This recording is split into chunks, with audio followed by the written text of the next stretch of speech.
girl, oh girl. Girl, tonight we're gonna make love. You know how I know? Because it's a Wednesday. And Wednesday is the night that we usually make love. Everything is just right.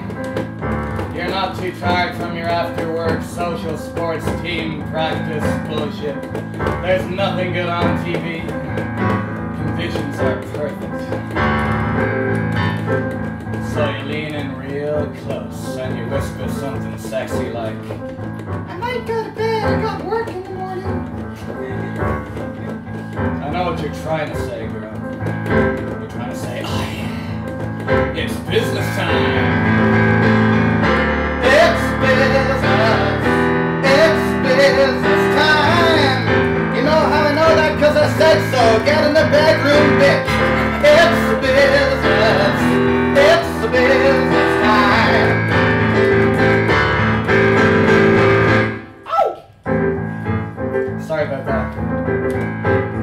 When I get horny, I get patriarchal, and then it's time for some semi-consensual love. I'm really sorry. So next thing you know, we're in the bedroom, you're wearing your baggy old ugly sports teamwork t-shirt from 1992, and it's never looked better on you. You're lying there all spread out on the bedspread.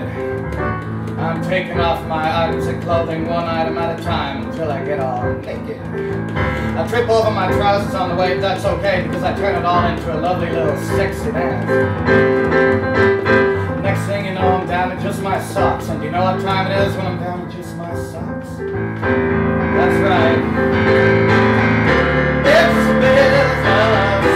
It's business time. When I'm down to my socks, it's time for business. That's why they call them business socks. It's business. It's the business time. So I'm wearing my socks and we're in the bathroom brushing our teeth, which is all part of the shiny foreplay. I love foreplay. You go downstairs to do all that recycling shit. That is not part of the foreplay, but it is still extremely important for the environment. Yeah. Then we're back in the bedroom again. Wouldn't you know it? Wouldn't you know it? Wouldn't you know it? We're making love. We're making love for. We're making love for two. We're making love for 2 minutes. Yeah. See, when you're with me, all you need is 2 minutes because I'm so fucking intense. 2 minutes in heaven is ever so slightly better than 1 minute in heaven. So when it's all over and done with, you turn around to me and you whisper something like, is that it? I know what you're trying to say, girl. You're trying to say, oh yeah, that's it. Then you say, like, a little more. Well, to be honest, I'm not surprised, but I'm sort of sleepy. It's business. It's business time. Tell you now, business hours are over, baby. It's business. It's business time. One more time. No, not the sex. The chorus. It's business. It's business time. It's business. It's a business time.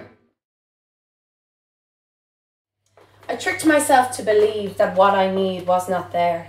And so off I went in sweet lament and spoke to every creature I met. It was there I found a clock unwound and fell through the gap in society's net. A rabbit hole nonetheless swallowed me up, oblivious. So as I searched this wonderland, I came prepared, tea in hand. I lost myself from time to time and met a cat along the line. It smiled, so wide, so bright it shone. It lit the path I had not known. Brittle bridges and jagged stones consistently test my youth and bone. Yet still I search for what I need. I carry on but feel deceived. I sleep where all the cards do lie. They're my excuse, my alibi. But the Queen of Hearts now wants me gone, back through the looking glass where I belong. But fear I not, alive I am, in the world that is this wonderland. I have danced in the Mad Hatter's arms, fallen for the crazy cat's charms. I believed that they would do me no harm. And so I skipped the colourful trail, but the tea has left my mouth so stale. The cards have gone back to the Queen. Betrayal I taste, but still I dream. My search goes on nonetheless, I ask of the Queen forgiveness. But what wrong have I done but embark upon a wonderful land, a flurry of fun? Can I not stay, for I must find my reason for want, the reason behind the need for this search? But my plea is declined, and away I am taken into solitary confinement. They do not know food nor what humans eat, so they give me some shrooms and on them I feast. I look to my hands as they swell like balloons, and I pray to be back at home in my room. But I stretch, and I grow, and the walls they explode, and I fear will I stop, I fear the unknown. I scream and I shout, I want to go home. Then time stands still, and I see the rabbit hole. I went on a journey deep inside me, through the mirror, the image, the eye that's unseen. My Alice prevailed, curious for more, and so the looking glass became my Wonderland store.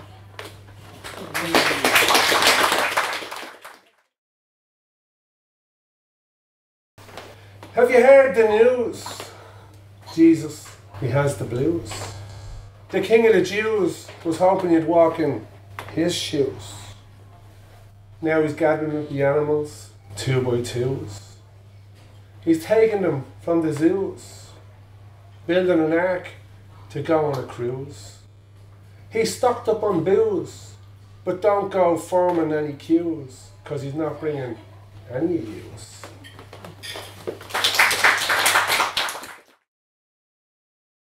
If 2 men can get married, 2 women can get married, I totally get it. But what about interspecies? And it's called the cow and the sheep. After many years of sharing the same field, an interspecies love began to yield. From running in the grass and enjoying a joke, to scratching their hides and learning to smoke. A proper relationship with passionate feelings befriended. What happened in the bushes was not what God intended. Their best friends knew the chicken and the horse. Of this forbidden union they said nothing, of course. Then the pig found out and raised the alarm, and squealed to the man who was running the farm. Cow and sheep were butchered to alleviate the shame. Chicken and horse knew the pig was to blame. Then late one night when the animals were in bed, they put on balaclavas and sneaked into the shed and took turns firing bullets into his fucking head. Thank you very much. There is no time for art where bullets fly, and the screams of fear replace song, even the birds are quiet. But to an artist, this is an ever-evolving gallery, where the shells, explosion, fires and bullets, by the craters, bullet holes and charred buildings become one abstract sculpture. Carved by destruction as if to say, the soldier is an artist who paints in blood, and war itself is art.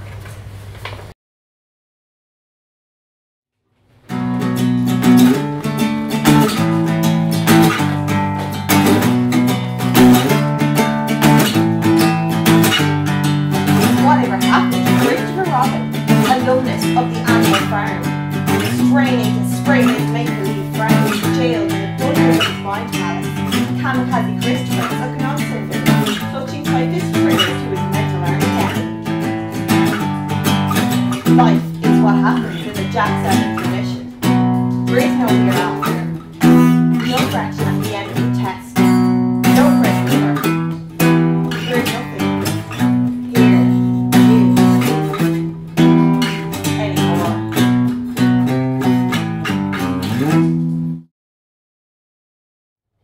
So I'm lying there upon my bed, fingers linked behind my head, lazily listening, fascinated, to a 9-note run on a tenor saxophone, floating like tendrils of brassy smoke as drums and bass slide into place, and a dreamy smile warms my face till something catches my roving eye, tiny, in midair, sailing by. Outside, lit up in the night sky, I would have called it a satellite. Or staring at the summer blue, a jet plane trailing vapour fumes. But this is indoors on invisible rails, mapping networks around my lampshade, a tightrope walker without an umbrella, like Philip Petit at the World Trade Centre.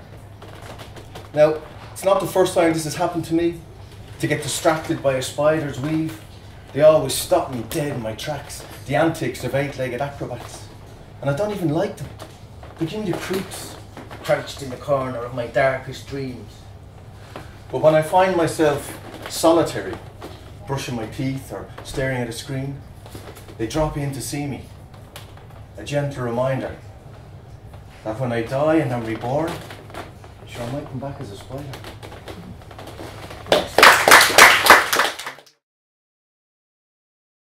I could have been a singer, but he married your ma instead. He would say back in the day when he was barely earning the bread. Back then, me and my sisters would take these jokes as truth, but that's the kind of thing you believe in your youth. See, it became clear quickly that it wasn't an exhale from the navel taking the form of fables that put food on the table. Me ma preoccupied with hoovering, washing up, collecting 25% off Campbell's soup labels. Because you see, things were tight for a 90s child in the concrete world of Coolock. Tracky bottoms tucked into socks, lads from school spreading a second bout with chicken pox was the only thing we cared about back then. Curfew at 10. Me ma and Dan all talking again. Sleeping oceans apart, but in the same bed. I could have been a boxer, but I married your ma instead. Flash forward in time, 15 years down the line, I'm 21 as the relationship declines. I'm leaving for a while. Look after your ma for me. Not a tear, not a, I hope you're not worried, not even a sorry. And as the door slams, I go to me mum. She looks shaky, so I go take her hand. Her eyes stare streaming like shooting stars in the night. And I try and say that things will be alright, and that she just needs to fight, and that I know money will be tight, but things will be just fine. But by now, my own eyes are welling up.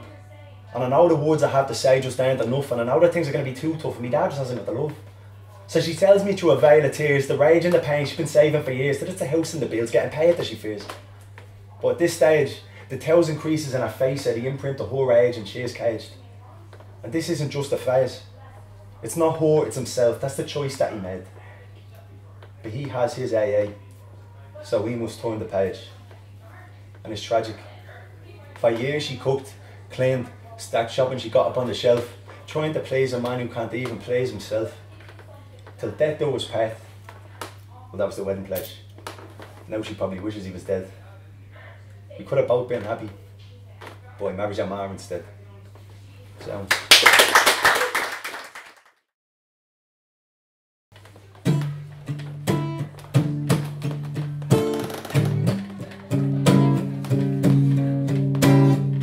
When you lie with dogs, it's only a matter of time before you catch fleas.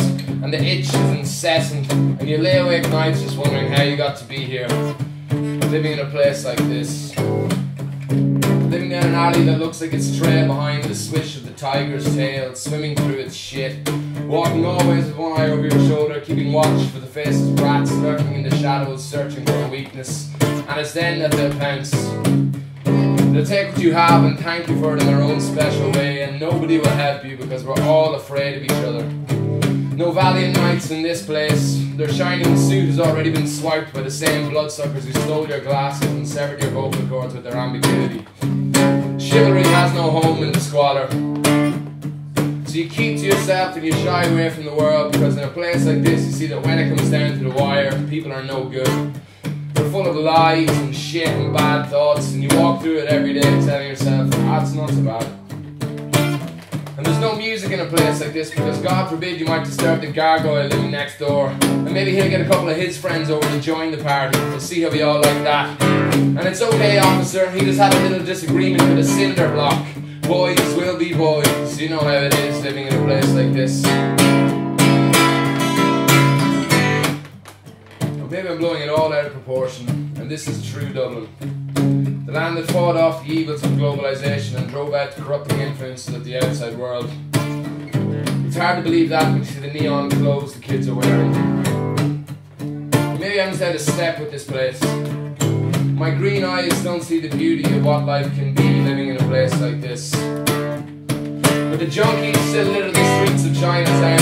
When you cross the road and you see the gangs lurking under the streetlights. Cigarettes and silhouettes. People are shadows, looking forward to getting home and locking the door and hanging on to their anxieties on the coat rack where they'll find them in the morning. And I swear to God I heard a scream last night that would turn your blood to ice and set your heart racing like an ambulance. Sirens indeed. Someone's daughter's in trouble tonight, but there's nothing you can do because the fear keeps you from unlocking the door and going out into the night to search for this damsel in distress. And who's to say she fucking thanked you for it anyways? Probably nothing. just some chick wrapped up too tight in a scary movie, but you can't know for sure. And the uncertainty makes your mind wander down dark roads, imagining the horrors this poor flower must be suffering at the hands of some sweaty Sasquatch who lives around the corner. Maybe she just knows the same truths to keep you awake at night, and she's screaming out in horror what this world has become. In the end, you tell yourself that it's probably nothing. You climb back into bed and accept the fact that this is what life is like living in a place like this. But every time you close your eyes, you hear the echoes of that poor girl's scream, and you toss and turn your bed, too afraid to fall asleep, for fear of the horror that may await you in the land